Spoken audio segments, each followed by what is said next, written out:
Hello दोस्तों, मैं देव स्वागत करता हूँ सबका इस वीडियो में, जिसमें हम 10th क्लास के चैप्टर नंबर 5 के आज बारे में हम बात करेंगे। चैप्टर नंबर 4 तक हम कंप्लीट कर चुके हैं, द्विघात समीकरण। आई होप आप लोगों को यहाँ तक सब कुछ समझ में आया होगा।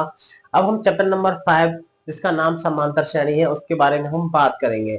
उसके बारे में उसके परिचय करेंगे और उससे संबंधित कुछ क्वेश्चनों के बारे में आज क्या करेंगे, हम हल ज्ञात करेंगे। आइए देखते हैं कि समांतर श्रेणी एक्चुअल में क्या होती है। चैप्टर नंबर 5 नाम है समांतर श्रेणी। जैसे कि उसके नाम से रिप्रेजेंट हो रहा है समांतर श्रेणी। समांतर श्रेणी, श्रेणी का मतलब होता है क्रम से कोई नंबर जमे हुए हो, और सम माने होता है, क्या होता है, समान। और अंतर माने होता है अंतर। यानी कहने का मतलब यह है, ऐसी श्रेणी जिसका अंतर कैसा हो, समान हो, वो क्या कहलाती है, समांतर श्रेणी कहलाती है। एग्जाम्पल के तौर पर अगर हम बात करें, मैं एग्जाम्पल तौर पर लिखूं, जैसे कि हम लिख रहे हैं 6 है, 6 9 3 6 9 12 डॉट डॉट डॉट। अगर गौर से देखा जाए तो इन सबका अंतर समान है। 6 और 3 के मध्य में मतलब 6 और 3 के मध्य में कितने का अंतर है, 3 का। 9 और 6 के मध्य में कितने का अंतर है, 3 का। और 12 और 9 के मध्य में 3 का। तो ये जो दी गई श्रेणी है, इस तरीके की जो श्रेणी दे रखी है, वो क्या कहलाती है, हमारी समांतर श्रेणी कहलाती है। अब हम बात करते हैं समांतर श्रेणी में जो फर्स्ट टर्म कहलाती है, इसका कहलाता है पहला पद। क्या कहलाता है, पहला पद, फर्स्ट टर्म। इसको हम किससे रिप्रेजेंट करते हैं, ए से। और इन श्रेणियों के मध्य जो अंतर होता है, जिसे हम बोलते हैं सार्व अंतर। क्या बोलते हैं, सार्व अंतर, जिसको हम डी से यानी कॉमन डिफरेंस कैसे निकालते हैं, दूसरे वाले में से पहले वाले को घटाकर हम क्या निकाल देते हैं, उसका कॉमन डिफरेंस निकाल लेते हैं। अगर ये डी का मान यानी सार्व अंतर कैसा हो, समान आता है, तो हम कह सकते हैं कि दी हुई श्रेणी कैसी है, समांतर श्रेणी है, वरना ये समांतर श्रेणी नहीं होती है।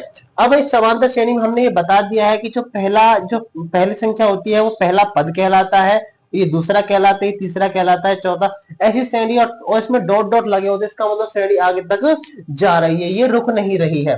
इसके बाद में अगर इस तरीके से अगर हम बात करें, तो पहले वाले पद को हम हमेशा किससे, A1 से रिप्रेजेंट करते हैं, दूसरे वाले को किससे करते हैं, A2 से करते हैं, तीसरे वाले को A3 से करते हैं, चौथे वाले को कैसे करते हैं, A4 से करते हैं। अगर आगे कोई होता तो कितने से रिप्रेजेंट करते हैं, A5 A6 A7 A99 A101। ऐसे हमारे बहुत सारे टर्म्स हो सकते हैं। इस तरीके से ज्ञात करें तो हम इस श्रेणी का क्या व्यापक रूप आसानी से लिख सकते हैं। अब व्यापक रूप के बारे में बात करें कि समांतर श्रेणी का व्यापक रूप क्या होता है, जो कि हमारे इन जनरल पूछा जाता है बहुत ज्यादा मात्रा में, उसके बारे में आइए बात करते हैं। आई होप आप यहाँ तक समांतर श्रेणी का अंतर समझ में आ गया। वैसे इसको इंग्लिश में एपी कहते हैं, अर्थमेटिक प्रोग्रेशन। एपी, इसको शॉर्ट में क्या से लिखते हैं, एपी, अर्थमेटिक प्रोग्रेशन, समांतर श्रेणी। अब इसके बारे में अगर हम बात करें तो इसका व्यापक रूप क्या होता है, वो आगे देखते हैं। हाँ, तो समांतर श्रेणी के व्यापक रूप के बारे में बात करते हैं कि समांतर श्रेणी का स्टैंडर्ड फॉर्म ऑफ एपी क्या होता है, वो बात करते हैं। तो सबसे पहले हमने बताया था कि इसके प्रथम पद को किससे, ए के बाद में फिर उसके आगे चलते जाते हैं। जैसे कि पहला जो होता है हमारा ए, फिर होता है A plus D, A plus 2D, A plus A+3D, और dot dot dot A+N-1 into D. ये होता है समांतर श्रेणी का व्यापक रूप। अगर हम इसको गौर से देखें तो यहाँ से सारे पद हमें निकालते दिखाई देंगे। तो ये होता है हमारी समांतर श्रेणी का व्यापक रूप। इसे मैं कोष्टक में क्या कर देता हूँ, बंद कर देता हूँ। इसमें हमने अभी अभी जो एग्जाम्पल लिखा था उसमें मैंने ये बताया था कि फर्स्ट टर्म्स को, यानी इसको हम किससे, A1, ये A2, ये A3, ये A4, और ये वाली जो लास्ट वाला टर्म्स होता है इसको हम AN कहते हैं। इसे कहते हैं एनवां पद, या फिर अंतिम पद, लास्ट टर्म भी बोलते हैं। अब गौर से देखने वाली बात है कि पहला पद तो पहला ही होता है, लेकिन जब दूसरे वाले पद को काम याद करते हैं तो डी में से एक कम होता है। 2 निकाल लें डी, 3 निकाल लें 2D, 4 निकाल लें 3D, और एन निकालते हैं तो AN+N-1 टू डी होता है। अब ये पद निकल के कहां से आए, वो निकल के आते हैं, वो इसी फॉर्मूले से क्या करते हैं, सारे पद निकल के आते हैं। आइए देखते हैं पद कैसे निकल के आते हैं। वो सबसे पहले ये समझ लेते हैं पद कैसे निकल के आते हैं। जैसे कि अगर हम निकालना चाहते हैं ए, हाँ, N = 2, यानी दूसरा पद निकल जाते हैं। यानी हाँ एन बराबर दूसरा पद निकालना चाहते हो तो एन का मान इसमें लग देते हैं, हमारा जनरल फॉर्मूला होता है तो इसमें लगते हैं A plus N minus one into D. अब हमें दूसरा पद चाहिए तो दूसरा पद निकालने के लिए हम क्या निकालते हैं ए टू लिखेंगे तो कैसे लिखेंगे ए प्लस एन के स्थान पर कितना रखेंगे 2 माइनस वन इंटू डी। तो ए प्लस कितना निकलेगा 2 में से बन जाता है तो कितना होता है 1 इंटू डी। ये निकल के आ गया दूसरा पद। तो जितने भी अगर हम पद निकालना चाहते हैं वो कहां से निकल के आते हैं, इस जनरल वाले फॉर्मूले से निकल के आते हैं। अगर आप कहना चाहते हो कि अब आपको कितना पद, कौन सा पद निकालना है, मान के चलो 72वां पद निकालना चाहते हो, ए 72वां, तो इसका मतलब ये किसका मान है, 72वां पद है ये, यानी 72वां पद। तो कैसे रिप्रेजेंट करेंगे, A72 इस वाले फॉर्मूले में एन का मान रख दीजिए। तो A plus 72 minus one into D, तो कितना हो जाएगा A प्लस 71 डी। लेकिन अगर ये तो हम फॉर्मूले में निकाल रहे हैं, अगर हम नॉर्मल वे में निकालना चाहें तो पद कैसे निकलेगा, अगर डायरेक्ट बात करें कि 72 पद निकाल दीजिए, तो जैसे 72 तो हमने निकाल दिया है, अब हम ज्ञात करें कि A76 निकाल के बता दो, तो सबको पता है 72 पद निकाल रहे हैं, उसमें से डी में से एक कम हो रहा है। तो सीधी बात है, आप ये भी लिख सकते हो A प्लस 75 डी, नहीं लिख सकते क्या, डायरेक्ट लिख सकते हैं। इस फॉर्मूले की यूज ना करते हुए हमारी समझ में आ चुका है कि हमें जो भी पद निकालना है उस पद के अंक में से जो जितने भी नंबर का पद निकालना उस अंक में से एक क्या करना, कम करके डी के सामने रख देना, वही हमारा क्या हो जाता है, पद हो जाता है। जैसे 76 निकाला, अब हम A88 निकालना चाहते हैं तो क्या लेंगे, A प्लस 88 में से कम कर दो, कितना हो जाएगा 87 डी। ये तुम्हारा कौन सा पद हो जाता है, A88 88वां पद कहलाता है। अगर लिखते हैं A99वां पद तो कैसे लिखेंगे, A प्लस 98 डी। यही सिखाया है कि 90 जो सा भी पद निकाल रहे हैं कि डी के सामने उस अंक को उस अद वाले पद में से एक कम करके रख देते हैं। ये हमारे सामने बहुत सारे किसी प्रकार के, हम कोई सा भी पद निकाल सकते हैं, A256 भी निकाल सकते हैं, कितना आएगा A प्लस 256 में से कम कर दो 255 डी। ये आते कहां से हैं, ये मैंने आपको बता दिया है कहां से आते हैं, इन जनरल फॉर्मूले, इस वाले फॉर्मूले से सारे टर्म्स निकाले जाते हैं। कहने का मतलब होता है एन पद निकालने का फॉर्मूला जो होता है वो यही होता है, एन बराबर पदों की संख्या होती है, पद का नंबर होता है, आप कौन सा वाला पद निकालना चाहते हैं। आई होप आप लोगों को यहाँ तक समझ में आया होगा। समझ में आया है तो फिर इसके बारे में हम देख ही लेते हैं क्लियर करके कि पद कैसे निकाले जाते हैं। तो इसमें इस पद के, इस सीरीज के व्यापक रूप के अकॉर्डिंग देखा जाए तो यहाँ पर फर्स्ट टर्म क्या है, पहला पद आपका क्या है, ए। सार्वंतर,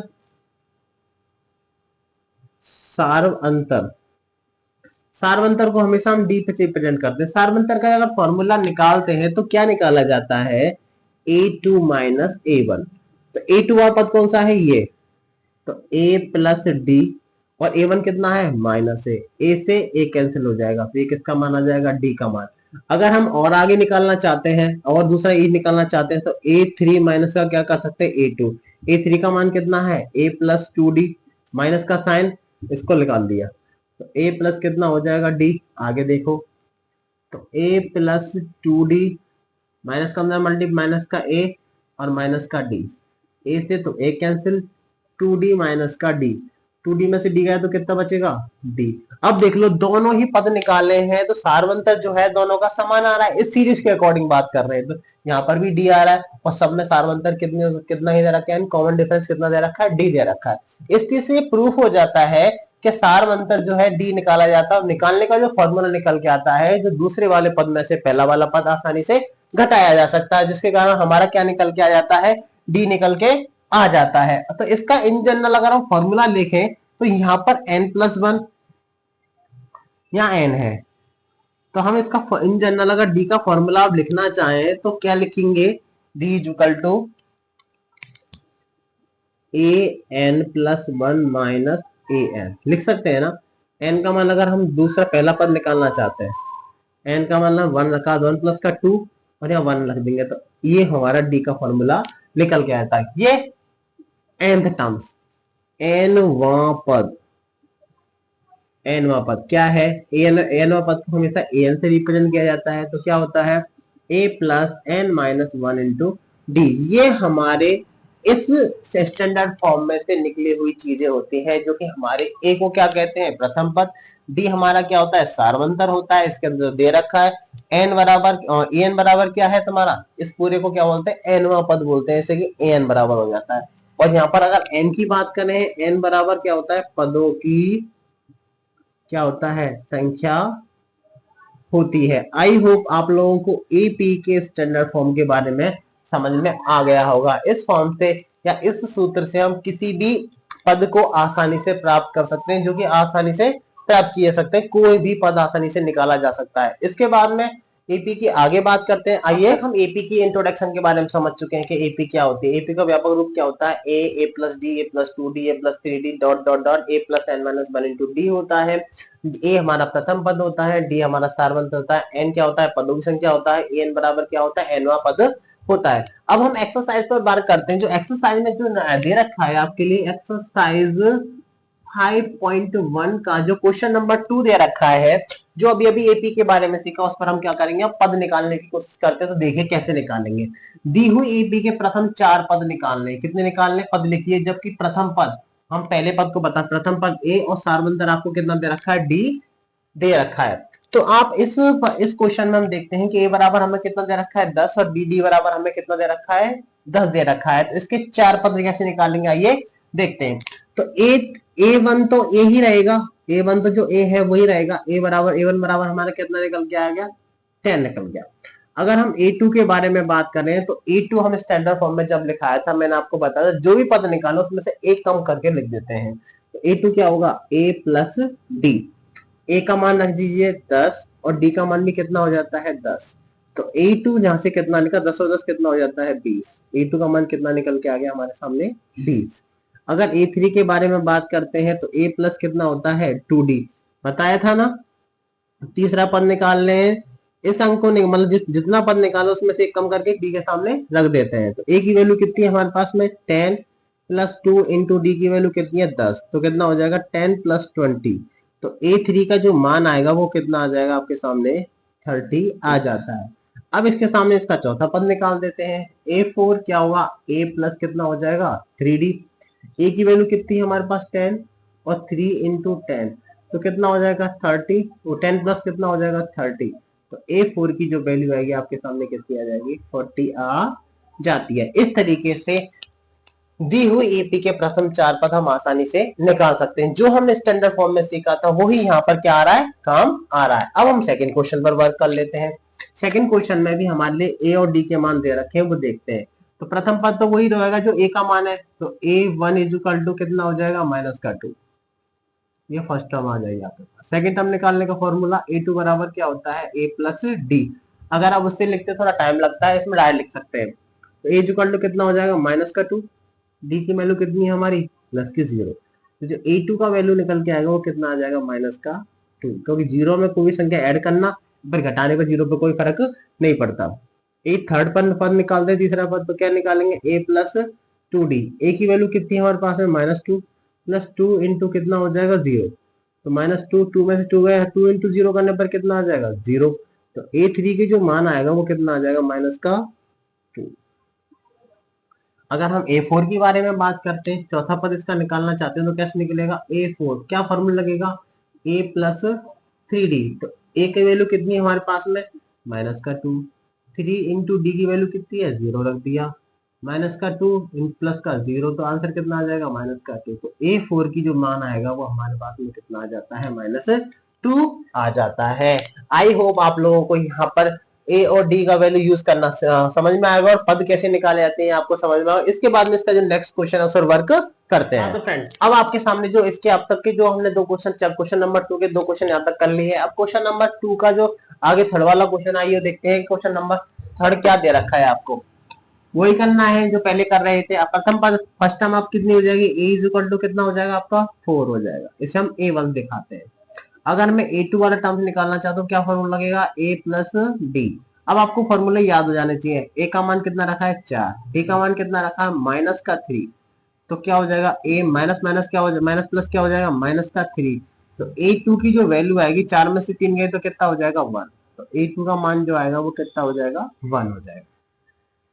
ए थ्री की वैल्यू निकालना चाहते हैं तो ए प्लस कितना हो जाएगा 2। ए की वैल्यू हमारे पास कहाँ है, ये रही 4, प्लस 2 इंटू डी की वैल्यू रख दो, कितना हो जाएगा माइनस का 3। तो कितना हो जाएगा 4 का 4 माइनस का 3 इंटू मल्टीप्लस का 2 कितना हो जाएगा माइनस का 6।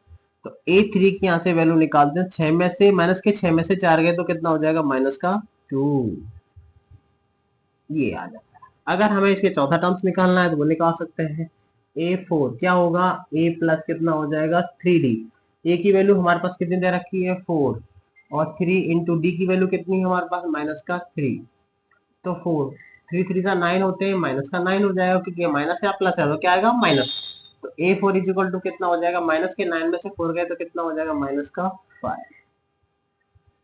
आई होप आप लोगों को समझ में आ रहा होगा एपी के बारे में, मैथमेटिक प्रोग्रेस समांतर श्रेणी के बारे में समझ में आ रहा है तो वीडियो को लाइक करें, चैनल को सब्सक्राइब करें। इसके बाद में इसका नेक्स्ट क्वेश्चन है, उस पर देखते हैं। क्या क्वेश्चन दे रखा है आपको कि a is equal to minus का 1 और d इज इक्वल टू कितना दे रखा है 1/2 दे रखा है। तो सबसे पहले हम a1 लिखेंगे, तो प्रथम पद तो वही हो जाएगा जो a है हमारा, तो a1 इज इक्वल टू कितना हो जाएगा -1। अगर मैं a2 वाला टर्म से निकालना चाहता हूं तो कितना हो जाएगा a प्लस कितना होगा d। अब गौर से देखते हैं, a का मान कितना है -1, d का मान कितना है प्लस का 1/2। इसके नीचे एक एलसीएम लेते हैं, इसके नीचे एक माना एलसीएम है, एलसीएम कितना आ जाएगा 2, 1 से भाग देंगे 2 में 2 टाइम जाएगा, 2 का -1 से अगर हम गुणा करेंगे तो माइनस का 2, और ये प्लस का कितना हो जाएगा 2 से 2 गया तो कितना हो जाएगा 1। तो a2 की जो वैल्यू निकल के आएगी माइनस का 1/2, क्योंकि माइनस के 2 में से 1 जाते हैं तो कितना आता है माइनस का 1/2 आता है। माइनस के 2 में से 1 गया तो -1 बचेगा। अब ए थ्री वाले टर्म्स निकालना चाहते हैं तो ए थ्री वाले कैसे निकालेंगे, a प्लस 2d, सही है। ए की वैल्यू कितनी है हमारे पास में -1, प्लस 2 इंटू डी की वैल्यू कितनी है हमारे पास में 1/2, 2 से 2 गया तो कितना बचा -1 और प्लस का 1 बचेगा। -1 और प्लस माइनस के 1 में से प्लस का 1 गया तो कितना बचेगा 0। तो ए थ्री का जो वैल्यू आएगा आपके सामने वो कितना आ जाएगा 0 आ जाएगा। ए फोर, जब a4 निकालना चाहते हैं तो क्या फॉर्मूला लगेगा, a प्लस कितना हो जाएगा 3d। a की वैल्यू कितनी है हमारे पास में -1, 3 इंटू डी की वैल्यू कितनी है हमारे पास में 1/2, तो कितना हो जाएगा -1 प्लस का 3 का 1 से मल्टीप्लाई हो जाएगा 3/2 हो जाएगा। अब इसके नीचे क्या मान लेते हैं, एक मान लेते हैं, और एक मान के कितना ले लेते हैं एलसीएम। एलसीएम कितना आ जाएगा 2 आएगा, 2 और 1 का एलसीएम तो 2 ही आएगा। तो सही से लिखता हूँ इसको, ये कितना हो जाएगा माइनस का 1/1। हाँ, तो एलसीएम कितना आएगा 2, यहाँ पर कितना हो जाएगा माइनस का 2 प्लस 2 से 2 गया तो कितना हो जाएगा 3। तो a4 की जो वैल्यू निकल गई 3 में से 2 गए तो कितना बचेगा 1 कितना हो जाएगा 2। ये हमारे चारों पद आपके सामने इजी वे में निकल के आ चुके हैं। आई होप आप लोगों को यहाँ तक समझ में आ रहा होगा। इसके बाद में आइए इसका क्वेश्चन नंबर जो 5 दे रखा है उस पर वर्क करते हैं। हाँ हाँ तो फ्रेंड्स, अब आपके लिए जो क्वेश्चन नंबर 5 इसका दे रखा है वो क्या दे रखा है कि a इज इक्वल टू -1.5 और d is equal to -0.25। Point के बाद में हमेशा अंकों को एक एक करके क्या किया जाता है, पढ़ा जाता है। इसके कितने टर्म्स निकालने हैं, 4 पद निकाल। तो आइए निकालते हैं जैसे हम पहले निकालते थे। तो सबसे पहले क्या a1 की वैल्यू हमारी वही रहेगी जो a की वैल्यू है, तो -1.25, ये कंप्लीट a1। a2 निकालेंगे, क्या फॉर्मूला लगेगा a प्लस d, क्या फॉर्मूला लगेगा a प्लस डी। ए का मान कितना है -1.25, डी का मान कितना है -0.25, तो प्लस माइनस क्या हो जाएगा माइनस का 0.25। दोनों माइनस माइनस हमेशा ऐड होते हैं, और -1.25 में से -0.25 ऐड करेंगे तो कितना हो जाएगा -1.50। ऐड करके दिखाएं, देखो 1.25 और 0.25 ऐड करते हैं, क्योंकि माइनस का साइन माइनस माइनस का साइन हमेशा क्या होता है ऐड होते हैं। 5 और 5 के 10, एक बचेगा 5 2 और 4 और 1 5 हो जाएगा, और एक का 1 तो कितना हो जाएगा माइनस का 1.50। हमारे पास में a2 की वैल्यू निकल के आ चुकी है इजी वे में। अब हम कौन सी वैल्यू निकालना चाहते हैं a3 निकालने के लिए क्या फॉर्मूला होगा a प्लस 2d। ए की वैल्यू कितनी है -1.25 प्लस 2 इंटू डी की वैल्यू कितनी है -0.25। आगे देखते हैं, ये लिख देता हूं, तो कितना हो जाएगा -1.25, इन दोनों का मल्टीप्लाई करने में 25 गुना 50 होते हैं तो कितना हो जाएगा -0.50। मल्टीप्लाई करते हैं तब। तो A3 की वैल्यू जो हमारे सामने निकल के आएगी वो कितनी निकल के आएगी, -1.25 में 0.50 ऐड करने पर आएगा तो -1.75। ये हमारी A3 की क्या निकल के आ जाएगी, वैल्यू निकल के आ जाएगी। अगर हम A4 वैल्यू निकालना चाहते हैं तो A प्लस कितना हो जाएगा, 3D हो जाएगा। तो A की वैल्यू हमारे पास कितनी है, ये रही -1.25, 3 इंटू -0.25, तो -1.25 माइनस प्लस क्या हो जाएगा, सबसे पहले माइनस, और 3 का मल्टीप्लस से करेंगे तो -0.75। अब सबको पता है कि 1.25 में 0.75 ऐड करने पर हमेशा कितना आता है, 2 ही आएगा, लेकिन 2 किसका आएगा, -2। तो A4 की जो वैल्यू निकल के आएगी हमारे पास वो कितनी आ जाएगी, -2। अब आप लोग सीख गए होंगे कि पद किस प्रकार से निकाले जाते हैं। आई होप आप लोगों को समझ में आया होगा एपी के बारे में, एपी का इंट्रोडक्शन, और ये एपी को पद निकालना आपको समझ में आएगा। समझ में आया तो वीडियो को लाइक करें, चैनल को सब्सक्राइब करें, इसको ज्यादा से ज्यादा क्या करें, शेयर करें। Thank you so much.